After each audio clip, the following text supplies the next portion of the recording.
Let's welcome in Jeff Van Gundy. And this, fellas, is just three guys talking. So anybody that's got something they want to say, by all means, let us know. And I'll just start with you here, Jeff. Sitting there courtside, how would you describe what you saw in the fourth quarter from Golden State? Well, I thought they played outstanding basketball. Obviously, Curry offensively was huge. I think defensively they competed hard, and they came up to me with a very improbable win. I was astounded that they were able to win tonight with the limited depth that they have without Cousins and Durant. I made the point there, and I'm curious, Jeff, sitting where you're sitting, did you sense that this building is filled with dread as Houston went through a prolonged stretch where they were unable to score, with the feeling that if Steph lights the fuse, you never know? Is that something that was like that you could sense?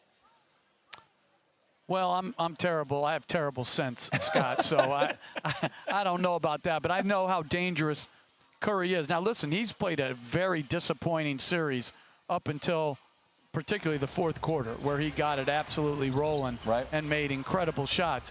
But anytime you're tied at half against Golden State with the roster that they put on the floor tonight and Curry hadn't scored, it's dangerous. I thought Golden State rebounded the ball well, and they forced turnovers, and that's what you need, more possessions.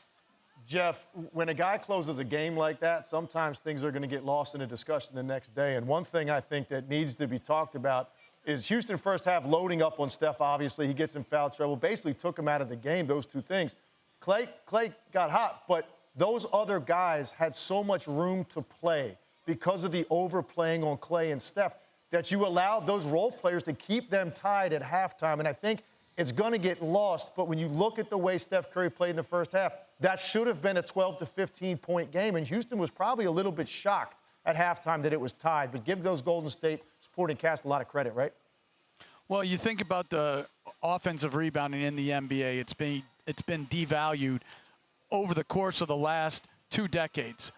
And yet tonight, and in tough playoff games, the ability to create second shots like Looney did in the first half, like Iguodala did, those are huge, huge possessions, and you have to give them credit. As you mentioned, they were trapping Curry. That means bodies have come off bodies. Very few teams emphasize blocking out, and I give Golden State a lot of credit. They were on that board, and they were on it with significant force. Jeff, thanks so much. We appreciate it. We'll be talking again throughout the Western Conference Finals and the Finals. Thank you, man.